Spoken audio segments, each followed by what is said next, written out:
Fala aí, pessoal! Seja bem-vindo a mais um vídeo aqui no canal. Vamos acompanhar as últimas notícias do São Paulo. E o Tricolor volta a campo no dia 20, agora jogando fora de casa contra o Corinthians. E o São Paulo bateu um recorde em um dos seus departamentos. Então vamos ver essas últimas notícias e em breve eu estou de volta para comentar. Então, sem mais enrolação, vamos pro vídeo. Informação exclusiva: São Paulo e Magnum Bank, depois de uma negociação que demorou um ano, enfim bateram o martelo e o Tricolor voltará a ter um banco digital. A ideia é contar com cerca de 500, 600, 700 mil correntistas, assegurando uma das principais receitas do clube a partir de 2026. O contrato passa a valer assim que for aprovado pelo Conselho Deliberativo. Há uma reunião marcada para a próxima segunda-feira. Posso assegurar que o São Paulo já tem garantido os 13 milhões e meio de reais fixos como valor mínimo por temporada, contrato de 5 anos e uma série de gatilhos e premiações, todas atreladas ao desempenho e à participação de torcedores. Quanto mais São Paulinos aderirem ao Magnum Bank e movimentarem dinheiro, maior a receita do Tricolor. Nicola, mas por que São Paulo e Magnum Bank demoraram mais de um ano nessa negociação? Foram vários os entraves, em determinado momento surgiu um concorrente e o São Paulo sempre foi pedindo melhores condições para o Magnum Bank e para o outro banco. Acabou levando o Magnum Bank, o acordo está sacramentado, já foi até aprovado pelo Conselho de Administração. Importante registrar ainda que a camisa do São Paulo a partir da próxima temporada terá o Magnum Bank estampada na manga. Já havia contado para vocês que essa propriedade estava guardada justamente para esse acordo. Saideira sobre o São Paulo: Enzo Dias foi submetido a uma cirurgia nessa quarta-feira na Argentina. O lateral esquerdo passou por uma correção de hérnia inguinal. Cada dia um problema médico diferente para jogadores do São Paulo. Incrível toda essa falta de sorte do Tricolor. Vamos trazer então aqui de informação sobre o Galopo. A informação é: o River não vai deixar ele bater a meta para a renovação automática. Então não é que ele não bateu a meta, ele não bateu a meta ainda, obviamente, e não vai bater. O River ainda tem mais um jogo antes do mata-mata e por enquanto está na zona de classificação. Se o River empatar com o Lanús no próximo sábado, não é esse, no próximo, aliás, é nesse, não, no próximo sábado. Durante a é nesse, já nesse? É. Perfeito. Se o River empatar ou ganhar, o River avança. Se o River perder, já era. Se o River não se classificar, aí é certo, o Galopo não bate a meta. Só que, se o River avançar, o Galopo ainda tem chance de bater os 50% dos jogos com pelo menos 45 minutos. Hoje ele está 2 atrás. 2. Então, se ele jogar contra o Lanús o jogo inteiro, por exemplo, ele ficaria 1. E aí ele poderia bater esse 1 nos 4 últimos jogos do mata-mata, assumindo que o River vá até a final, por exemplo. Aí seriam mais 4 jogos. Fato é, o River sinalizou que não vai deixar ele bater. Tanto que na última partida o River teve uma série de desfalques e o Galopo começou ainda assim no banco. E mesmo assim, durante o jogo, um dos jogadores de meio campo do River Plate se machucaram e o Galopo não foi a campo. Ele foi só no segundo tempo. Então ele está tendo minutagem de fato controlada. Boca, né? Clássico Boca, até acompanhei. Isso, no Clássico Boca. Clássico importante, jogo importante, pode definir a temporada, inclusive, já que o River agora depende de uma vitória ou de empate para avançar. Então, assim, só colocando as cartas na mesa. Não é que ele ainda não pode bater, ele pode bater, mas o River não vai deixar. Por quê? Porque a temporada do Galopo, apesar de ter começado muito bem na Argentina, por conta de um pênalti perdido na eliminação na Copa da Liga, foi, assim, ele não é visto como unanimidade pela torcida do River Plate e muito menos como um jogador que custe 3,2 milhões de dólares. Então, qual que é a ideia do River? Já que nós temos, entre aspas, de refém, e entre muitas aspas, o Tapia e o Enzo no São Paulo, a ideia seria tentar fazer uma negociação, mas que deixe algo bem claro. Não há nenhum tipo de conversa no momento. O São Paulo vai ficar com o Enzo porque o Enzo bateu a meta. O River não se sabe se vai ficar com o Galopo. O São Paulo entende que o River vai tentar abrir negociação, porque acho que o River gosta do jogador. E o próprio pai do Galopo, Marcelino Galopo, falou em entrevista para o Globo Esporte que acha que ele vai ficar. Então, até esse ponto, tá tudo certo. Mas fato é, ainda não tem nenhuma negociação aberta e se houver uma negociação, poderiam ser envolvidos o Tapia e o Enzo. Mas por enquanto nada. E aí já linko com a informação também, acabei de falar de primeira, inclusive, o São Paulo suspendeu as reuniões, as Santas Ceias, Arnaldo, estão todas suspensas. O São Paulo agora só vai voltar a falar de pré-temporada depois do fim do Brasileiro, ou aí, escutei em off, né, se ficar muito claro que o São Paulo não vai jogar a Copa Libertadores na próxima temporada. O que pode acontecer, né, se o São Paulo começa a seguir nessa sequência ruim, no fim o sonho pode ser enterrado bem antes do final da temporada. Fato é, negociações, renovações, permanências ou saídas estão todas suspensas. Foco total na Libertadores. O que vocês acham disso? Dá pra gente eu queria realmente saber a opinião de vocês sobre como funciona, como deveria funcionar. O Renan já não gostou. Como funcionaria o planejamento de uma diretoria para uma temporada que começa no próximo dia 11 de janeiro. Ou seja, não teremos pré-temporada. Começa já com o pé no acelerador, não. Bom, o Renan já está traduzindo. Essa situação, ela pode ser assim. Se a gente tiver boa vontade, a gente vai perceber que quase nenhum dos 20 times da Série A do brasileiro tem exatamente a convicção do que será a temporada dele no próximo ano. Então, o Palmeiras, por exemplo, ele não sabe se ele vai jogar o Mundial, né?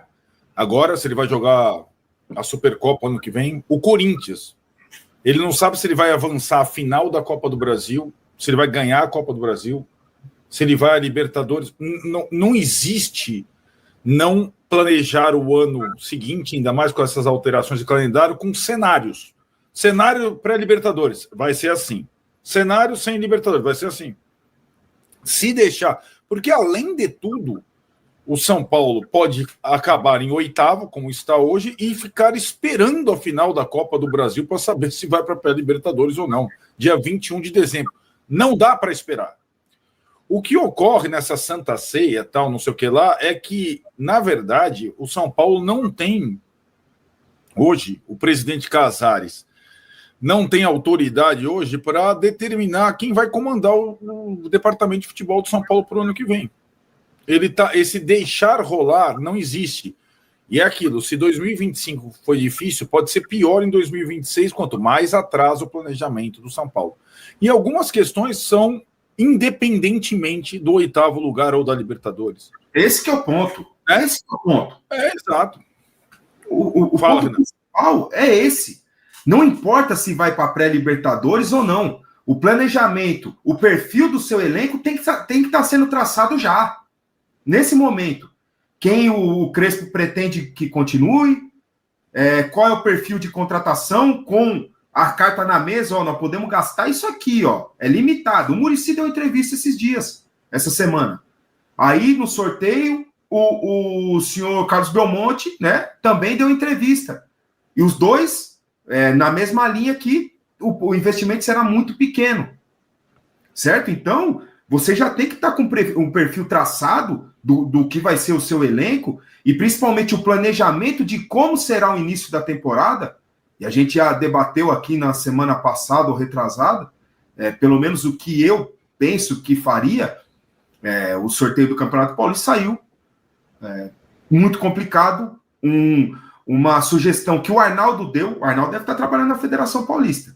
Quem sugeriu esse formato fase de liga, de Champions aí, foi o Arnaldo, e perfeitamente, tá tudo certo. Me traíram, depois eu vou explicar por que me traíram. O que não tá certo, na minha opinião, é os times do pote D jogarem entre todos eles, e os do pote A jogar entre todos eles, fica um negócio injusto, né? Então você pega um time ali que tem um pouquinho mais de investimento, por exemplo, que é um clube empresa, o Primavera, ele começa o campeonato, quem sabe, com mais chance de classificar do que o São Paulo. O São Paulo registrará recorde de receita com seu departamento de marketing em 2025. A estimativa é de que o São Paulo fique próximo a 360 milhões de reais de receita.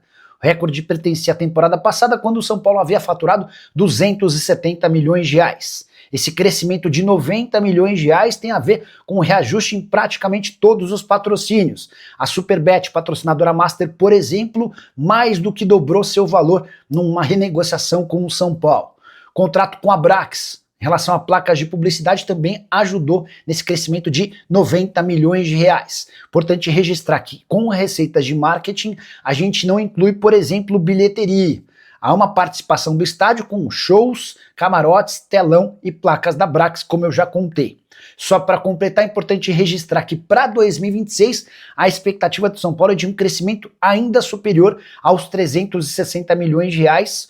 O orçamento para o próximo ano já está sendo montado e a expectativa é de uma receita ainda maior. Só para completar, Pablo Maia e Marcos Antônio dificilmente terão condição de jogo para a próxima quinta-feira, embora o Pablo Maia esteja no estágio mais avançado de retorno do que o Marcos Antônio. O São Paulo estava meio pensando no planejamento, mas agora deu uma parada. Agora está pensando e só vai resolver o que vai ser o planejamento daqui a pouco, é isso? Não. Tá tentando. Inclusive, os exames submetidos aos atletas, né, foram exames na terça e quarta. Esse exame que acabou apontando o problema com o Oscar, né, e a intercorrência, o desmaio, visam a temporada 2026. O São Paulo ainda não sabe em que posição vai acabar, se vai se classificar ou não para a pré-Libertadores. O Vessone colocou ontem aqui todos os fatores de indefinição do Corinthians. O São Paulo não tem tantos, mas tem os seus, né? Já sabe a fórmula do Campeonato Paulista, sabe que é uma arapuca, como todos os grandes, e que vai precisar ter o elenco formado já na reapresentação do time no início de janeiro. Então ele tenta antecipar etapas para que dos exames, para que todos os dias da pré-temporada sejam efetivamente de treinos, né? E até lá pretende, ainda sem o orçamento definido, reformular pouco do elenco, né? Mas, como disse na entrevista, o até agora diretor de futebol, Carlos Belmonte, 2 a 3 reforços. São Paulo não vai ter poder de grande investimento. Tem algumas situações indefinidas, né? De jogadores que estão emprestados até o final do ano, por o Enzo Dias, né, que precisa ser contratado em definitivo, a questão do Luiz Gustavo, que o contrato acaba agora, isso Oscar à parte, né? A questão do Oscar, que não tem prazo para ser definida, se ele decidir não continuar a carreira, aí é um outro processo, né? Como é que vai ser essa rescisão contratual? Ele ainda tem mais 2 anos de contrato, qual seria o acerto do São Paulo com ele? Enfim, muita gente fica imaginando oportunamente, sai o maior salário do clube, abre um espaço para investimentos em outros, se ele decidir parar de jogar. Não é assim que funciona. E a grande questão, para mim, é quem comandará o futebol do São Paulo em 2026. E qual é a atenção que o presidente do São Paulo dará ao futebol em 2026, né? Inclusive, eu acho que as últimas entrevistas do Crespo, elas colocam não uma dúvida na permanência dele, mas algumas condições para ele seguir o trabalho, né? E que ele quer ter algumas coisas atendidas para continuar o trabalho dele no ano que vem. Mas o que seriam as coisas atendidas? Você tem ideia? Eu acho que melhores condições de trabalho, alguns jogadores, campo para jogar, algumas condições básicas, né? Então vamos comentar sobre essas últimas notícias do São Paulo. E após o empate por 3 a 3 entre Atlético Mineiro e Fortaleza, o São Paulo se manteve na 8ª colocação, uma posição muito importante, até porque se Cruzeiro ou Fluminense ganhar a Copa do Brasil, vai abrir o G8, e se o São Paulo conseguir se manter na 8ª colocação, vai para a pré-Libertadores. E no momento, o Palmeiras lidera o campeonato com 68 pontos. Em segundo, com os mesmos 68 pontos, aparece o Flamengo. Em terceiro, o Cruzeiro com 64. Em quarto, o Mirassol com 59. Em quinto, o Bahia com 53. Em sexto, o Botafogo com 52. Em sétimo, o Fluminense com 51. Em oitavo, aparece o São Paulo com 45 pontos. Em 33 jogos, o tricolor venceu 12, empatou 9 e também perdeu 12. Está apenas 1 ponto à frente do Atlético Mineiro. Mas vale lembrar, né, galera, que o Atlético Mineiro está na final da Copa Sul-Americana e se vencer, nem vai disputar com o São Paulo pelo Campeonato Brasileiro a vaga para a próxima Libertadores. Então também temos que torcer para o Atlético Mineiro ser o campeão da Copa Sul-Americana. Que fase, né, galera? Em décimo aparece o Vasco da Gama. Em 11º, o Bragantino. Em 12º, o Ceará. Em 13º, o Corinthians. Os 4 com 42 pontos. E no dia 20, o São Paulo vai enfrentar justamente o Corinthians fora de casa. Um jogo muito difícil que o São Paulo não pode de forma alguma perder esse jogo. Tem que pelo menos buscar um empate. Em 14º aparece o Grêmio com 40 pontos. Em 15º, o Internacional com 37. Em 16º, Vitória com 35. Em 17º, e abrindo a zona de rebaixamento, o Santos com 33 pontos. Em 18º, Juventude com 32. Em 19º, Fortaleza com 31. Em último lugar, o Sport com 17 pontos. E o empresário Diego Fernandes teve um encontro com o presidente do Conselho do São Paulo, junto com alguns conselheiros, para discutir uma futura SAF no tricolor. Na minha visão, né, galera, eu sempre fui muito a favor da SAF no São Paulo, mas nesse último ano comecei a mudar de ideia. Até porque a gente vê o Palmeiras e o Flamengo, que nem são SAF, dominando o futebol brasileiro. E algumas SAFs, por exemplo, como a do Bahia, a do Vasco, a do Botafogo, a do Bragantino, não conseguem disputar de igual para igual. Então, na minha opinião, o que falta para o São Paulo é se organizar financeiramente. E que nem eu sempre falo aqui no canal, na próxima temporada tem que abaixar mais sua folha de pagamento, parando de trazer esses jogadores veteranos. Não dá mais, né, galera? Olha o Oscar, só do São Paulo no mês, ganha mais de 1,5 milhão. Lucas Moura, mais de 1,8 milhão. Luiz Gustavo, 700 mil. O Wendel, mais de 1 milhão. E segundo o Carlos Belmonte, na próxima janela de transferência, o São Paulo tende a buscar entre 2 a 3 reforços. Os demais deve ser garoto da base que vão subir para o time de cima. Mas que nem eu já falei no último vídeo, não adianta nada subir esses garotos se o treinador que lá estiver não utilizar como o Zubeldia não utilizava.